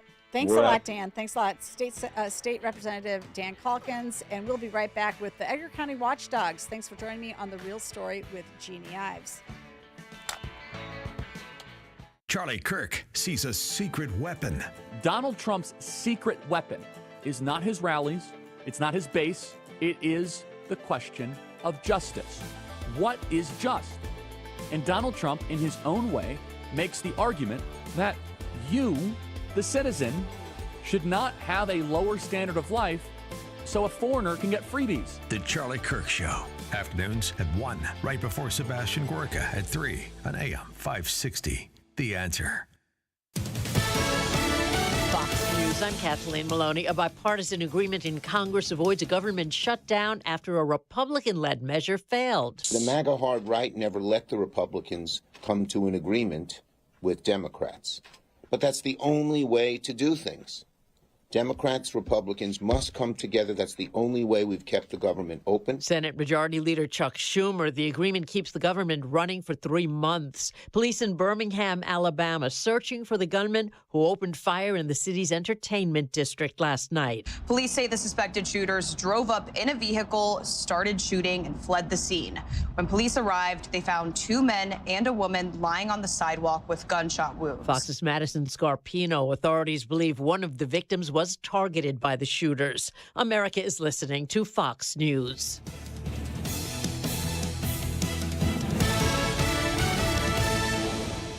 Chicagoland certified financial planning professional Tim Stearns discusses taxes in retirement. Most people are paying more in taxes and keeping less of their money to live and do what they enjoy. That's why we've put out the retirement tax bill calculator online. You can see with your own eyes just how much you might be overpaying. It's a valuable tool, $500 value, but we made it free for you to view and run your own numbers at mvpcfp.com. That's mvpcfp.com. To run your retirement tax bill calculator, go to mvpcfp.com. Investment advisory services offered through Cornerstone Securities, LLC. If you own or run a business and you listen to AM 560, you might not realize that the conservative programming that you enjoy is supported by advertisers. Our loyal listeners love to do business with the advertisers they hear every day on AM 560. Now, it probably won't surprise you that there are some businesses who avoid advertising with us because they don't like what we do here. And that's okay, because our audience wants to support businesses that support what we do and think like we think. We would love to have you join the list of successful companies who are already reaching new, like-minded customers. Most AM 560 advertisers have been here for years for one simple reason: they get results. Join our efforts to make a difference in the lives of our listeners who are passionate about supporting our great family of AM 560 advertisers. To learn more, just visit 560theanswer.com/advertise. That's 560theanswer.com/advertise. Hi, this is Carl Amari. I'm Lisa Wolf. Join us every Saturday night beginning at 8 p.m. for all things entertainment on Hollywood 360. If you love classic radio shows, The Shadow, Jack Benny, The Lone Ranger, Dragnet, Gunsmoke, and many more, we have them for you on Hollywood 360. We'll also present trivia contests with prizes, showbiz news, celebrity interviews, games, and movie reviews. So don't miss Hollywood 360 every Saturday night beginning at 8 p.m. on AM 560, The Answer.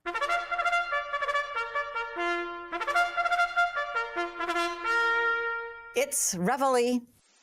A second assassination attempt on President Trump occurred on Saturday, and thankfully, no one was hurt. The alleged perpetrator is in custody, and unlike the first attempt, where the shooter was killed and had little online presence, this guy's motive is fairly obvious. He hated Trump. If the FBI is tracking down conservative Catholics and right-wing extremists, were they tracking this guy who had allegedly 100 run-ins with the law, who was a felon, and wanted others to join him in fighting in Ukraine, even if it meant losing his life? The man also allegedly posted that Trump should use Masa, Make America Slaves Again, as a moniker, and that democracy is on the ballot and we cannot lose. Trump derangement syndrome is alive and well, and it's being fed by the left-wing media and Democrat politicians. Biden said Trump is an existential threat to our country. Kamala's commercial says there are those who think we should be a country of chaos, of fear, of hate, referring to Trump. Heated rhetoric that riles up the deranged. Rhetoric made worse by the lies, half-truths, and omission of facts from pundits and so-called journalists. And now reports are surfacing that the ABC debate moderators had a plan to fact-check Trump since they felt he hadn't been in the first debate. Muir and Davis did so erroneously and left Harris alone, not even correcting her when she said that the U.S. has no troops in combat zones. Trump is the most consequential political figure of this century. There's a massive contrast between what he stands for as the disruptor of the swamp and what Harris will continue to do. Maybe if the media do a better job getting the facts out and toning down their rhetoric, we won't have a third attempt on Trump's life. I'm Jeannie Ives. To learn more, listen to my radio show on Sunday from 7 to 9 p.m. and sign up for my newsletter at breakthrough-ideas.com. We now return to the real story. Here's your host, Jeannie Ives. Great music from the Watchdogs. Oh, thanks for joining me tonight. Phone number here, 312-642-5600. If you are out and about driving around in your car and you're picked up on this show, this is The Real Story with Jeannie Ives, and we talk about all sorts of different things, but we focus highly on a lot of things in Illinois, and we like to get very, very local and talk about what's happening at the local level because, local government is the government closest to the people, the one that you should be watching the most, and that's why I always have this segment with the Edgar County Watchdogs, who have made quite the mark in the state of Illinois. What is your record up to now, Kirk? How many public officials have you forced out of office one way or another?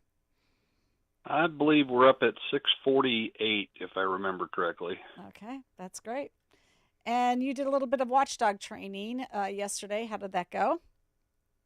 Went real well. We were in Bolingbrook. It's amazing. Actually, it's sad when you start talking to people and their local problems. It's the same problems everywhere. It doesn't matter where we go. What are the big problems at the local level that you see? Just public officials that refuse to cooperate, and they're not transparent. They just want to suppress the public that questions anything they do. It's just the same problems. I mean, it didn't matter where we went, and I'm sure John can speak to it as well. It's always the same. It's either the mayor refusing. He's a little kingdom owner. It's his fiefdom. You can't touch his fiefdom. How dare you question them? And if you do, hey, we're going to restrict your time to 3 minutes instead of the 5 minutes that we've had for the last 5 years.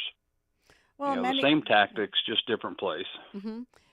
And in many cases, those that are elected at the lower office then seek a higher office.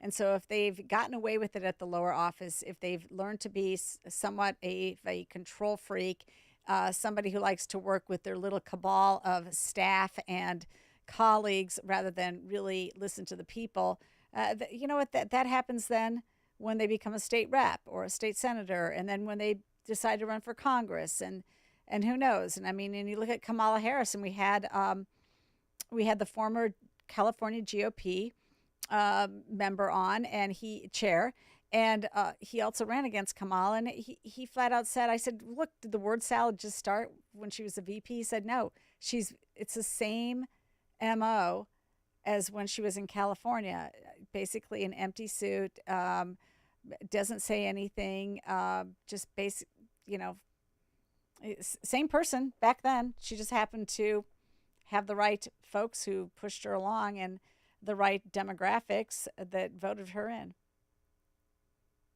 Yep. Well, and then you've got the media that doesn't cover things the way that it needs to be. We talked about that last week, and how these reporters, I mean, it's just crazy. The Journal-Gazette here in Charleston just ran a story on Shelby County and their farm, and we're going to have to do another story on media's failures because multiple statements of fact are completely wrong.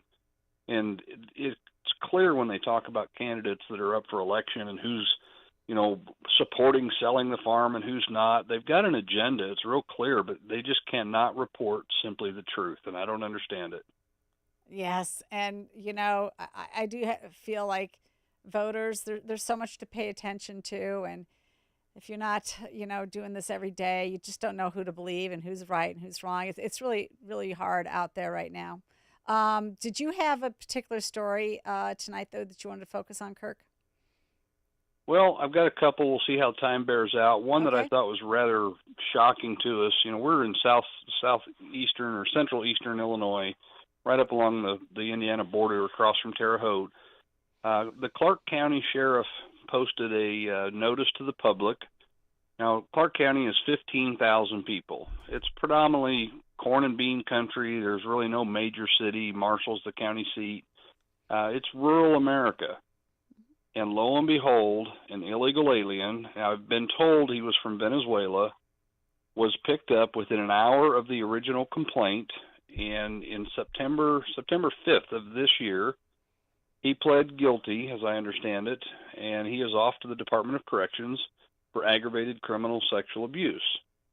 And he was not in the United States legally, and I've been told he's from Venezuela. I never dreamed in rural America in Clark County we would have illegals down here doing the stuff we hear about in these cities. But they're here.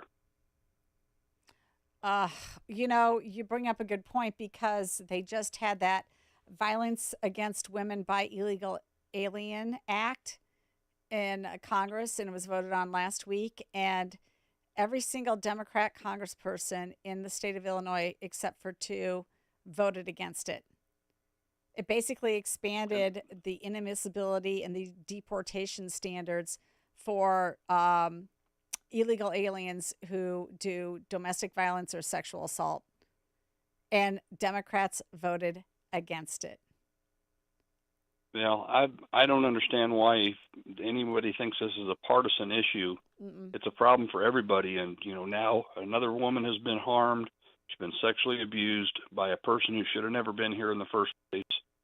And when our government's not doing anything about it, it creates distrust. And before long, you're going to see locals start to do stuff about it because they're not going to put up with this stuff. They're going to take it into their own hands when they don't get accountability from those that are in office. Well, the Texas governor is actually doing something at least about the terrorist gang that's taken over. I forgot the name, Detron, whatever it is. But we are having 3 border experts in on October 22nd. This just gives me another chance to highlight that event. You can go to breakthrough-ideas.com and sign up for that event. And we're being, every state is a border state, and we need to close the border. And these guys are going to give you chapter and verse about things that they've seen around the United States when it comes to the results of an open border. So, yeah, no, it's right there in Clark County, right? Is that what you said, Clark County? Yep, Clark County, just south of us. And it's a problem in the schools as well. We've got parents now talking about multiple kids in the classrooms that don't speak a lick of English. So what they're doing is catering to them and focusing on their needs, while all the rest of them, well, you just have to wait until they learn English. We'll get to the rest of the program. And parents, who do they turn to? The school board? What's the school board doing about it? Nothing. And it's just I don't even know what to say, Jeannie. It's beyond my comprehension. I never thought in a million years that we would be at this point in our country. No, it's really sad. And I mean, I watched as they negotiated how much money they were going to spend for what they call newcomers. They're called newcomers. That's what they call them in the school system. How much they were going to spend for newcomers in this year's budget. And it was tens of millions of dollars that are just going to go to support newcomers that are coming into our school system. And, parents need to start speaking up at school board meetings, and state legislators need to start demanding more information from ISB about the exact numbers and what the impact is on a budget. Well, not to mention the volunteer ambulance agencies all across central Illinois. We don't speak Spanish or any of these other languages, and these people get free medical care, and when they have a headache, they call the ambulance. Oh my They don't go to the hot drugstore or to the hospital themselves. They call the ambulance. And you want to talk about a nightmare being created. If it's bad in the classroom, just imagine us trying to communicate with someone. We don't have a translator. Okay. All right. We're going to take a short break. We'll be right back to talk with John. Thanks a lot, Kirk. Thanks.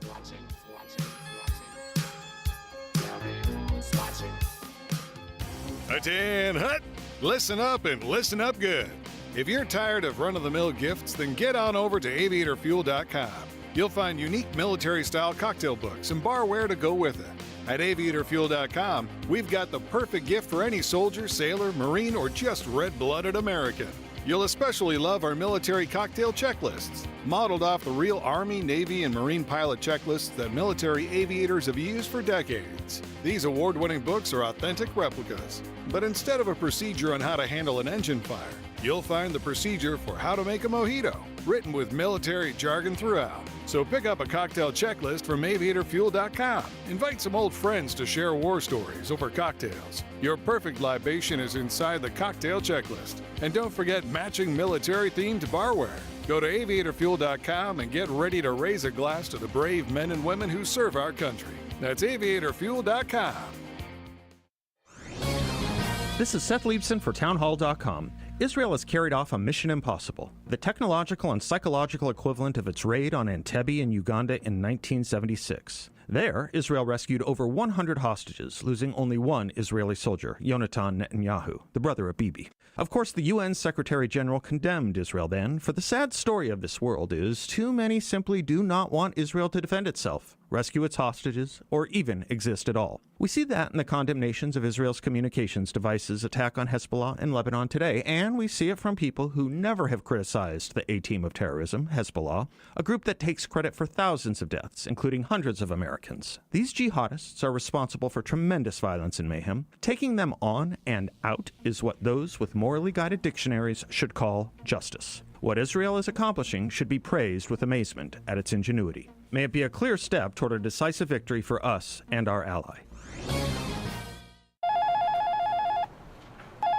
Quick delivery service. What do you need delivered today? Hi, I'm through a last-minute to-do list for my boss? Can you deliver a hard drive to the Loop in Chicago? We can deliver that today. Okay, can you deliver 20 boxes to a client in Rockford? We can deliver that today. Can you deliver 12 pallets of tile to our customer in Naperville? We can deliver that today. Can you deliver a large envelope to Northbrook? We can deliver that today. Oh my gosh, I think my water just broke. Can you? We cannot deliver that. Quick Delivery Service delivers your package no matter the size. More than just a messenger service, Quick Delivery Service is a messenger and trucking service that can also provide scheduled routes for your daily delivery or your air shipment. Trucks are equipped to handle the load and provide ground-level service for same-day delivery. The Quick Delivery Service team of safe, licensed professionals can provide quick door-to-door service for your special delivery. QuickDelivery.com. That's QuickDelivery.com. We deliver that today. But we don't deliver this. You're listening to The Real Story with your host, Jeannie Ives. Welcome back. Thanks for joining me tonight. And we are in the middle of our discussion with the Edgar County Watchdogs. And we're going to turn to John Kraft. He's got a couple really interesting stories. I like this one about what's happening at the Danville Area Community College. This president seems like a little bit out of touch with reality. Yeah, for college presidents, been out of touch with reality, in our opinion, for several years. We first met him several years ago. Oh, you did? Okay.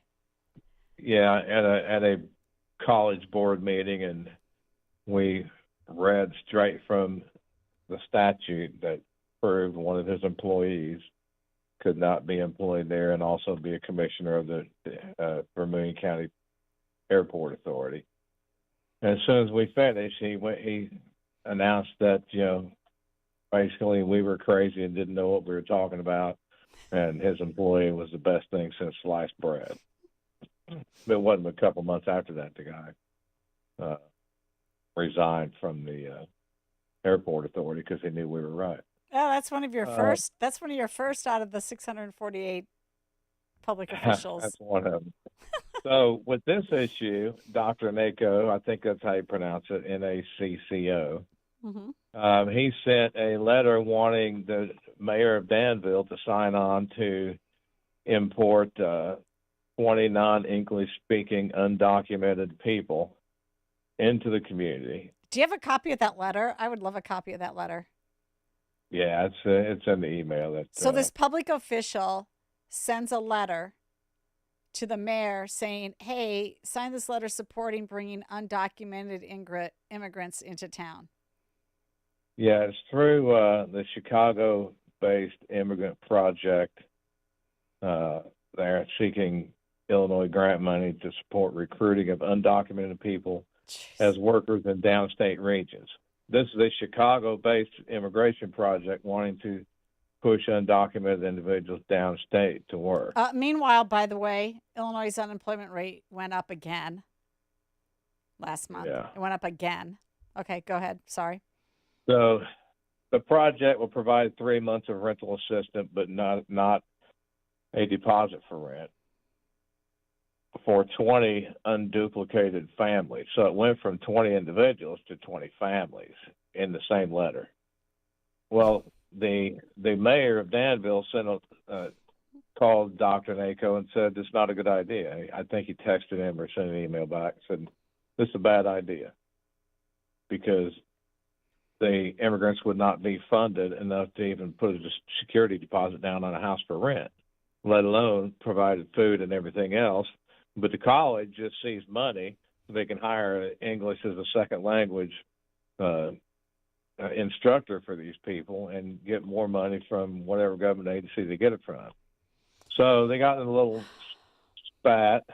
The doctor called the mayor boy, and is the mayor black? Meeting and yeah. Oh, the mayor's black? And he the called mayor him boy? rightfully took offense to it.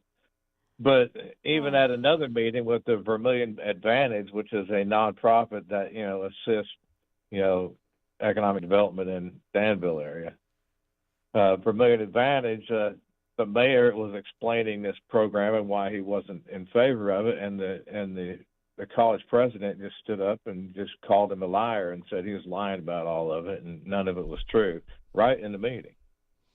So he wrote a 2 or 3 page, 4-page letter to the board of the college explaining what was going on, and then the college put the president on administrative leave. I think they're going to terminate him. I'm not sure. Good. So that's Danville.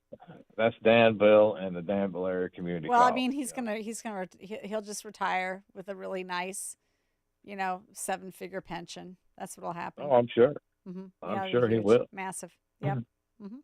Want to go to Robbins? Yeah. We got a couple more minutes. Sure.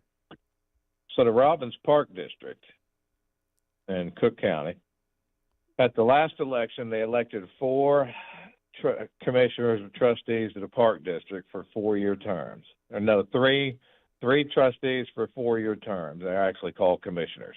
Okay. One of them happens to be the chairman, who doesn't want to step down or run for re-election in the spring. So they passed this first they sued 2.5-year lawsuit to keep these other 2 people from being sworn into the board. And the judge finally had enough and swore him in court and said, go take your seats. Case is over. That was a couple months ago. Yeah. So now they pass a resolution claiming that since their policy was a 5-member board, and with this last election, there's actually 6 members on the board now, they're going to reduce it back to 5.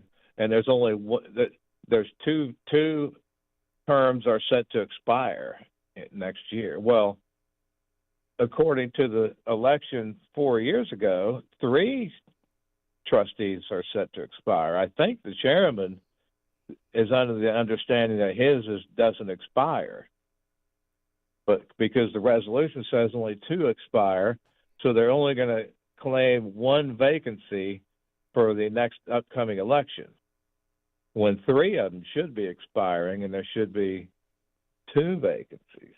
This should be cut and dried. There should be no, wiggle worm around this. This is a situation of fact, not a situation of, circumstances. We think the chairman's going to try to stay out another 2 years, claiming his is a 6-year term because somebody communicated with the county clerk and had the county clerk update their website to where it was a 6-year term. They can't just do that. They can't make that decision correct, at that local level.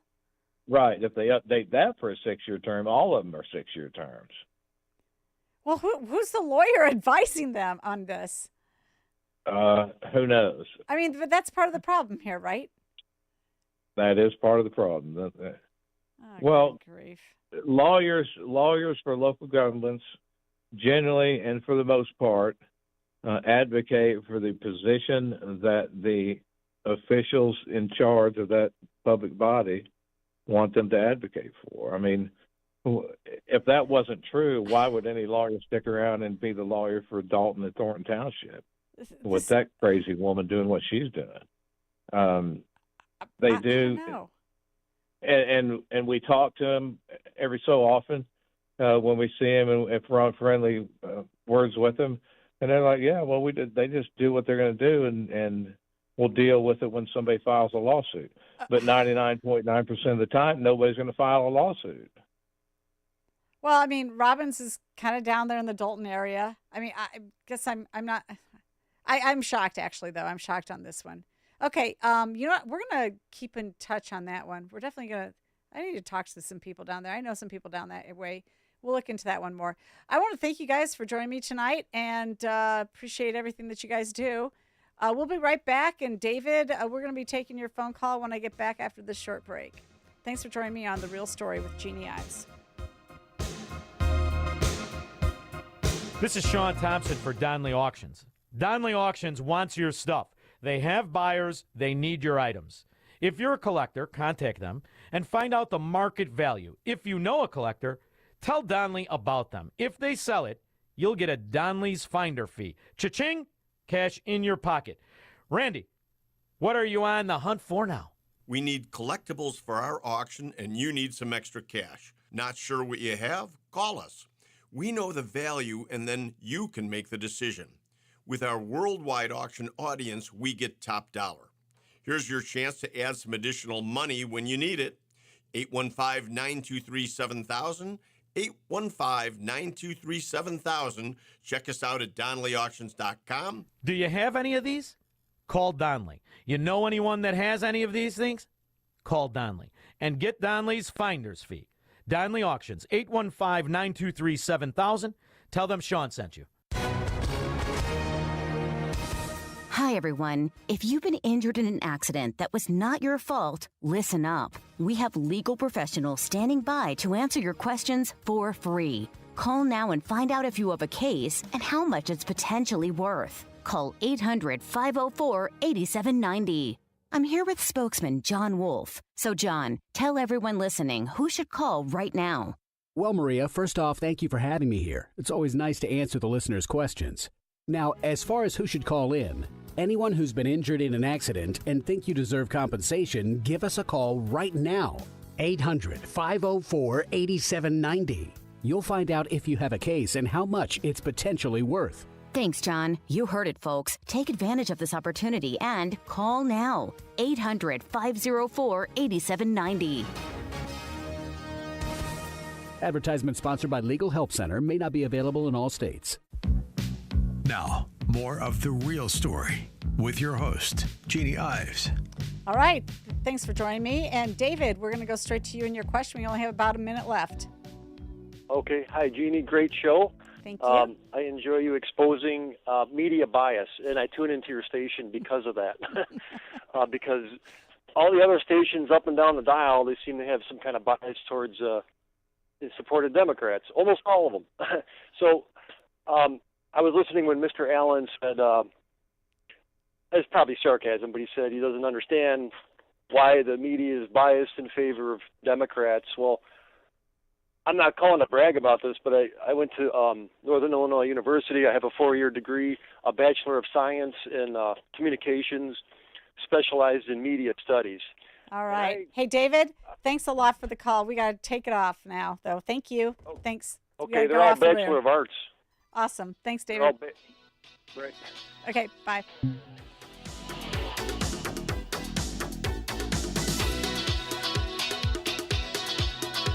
From breaking news and weather across the country to insight from the brightest minds in conservative opinion, it's Salem News Channel, home to the biggest shows on TV, like Hugh Hewitt weekdays at 6 a.m. Eastern, followed by Mike Gallagher at 9. Join SNC, where facts are sacred, critical thinking is celebrated, and the pursuit of truth is unwavering.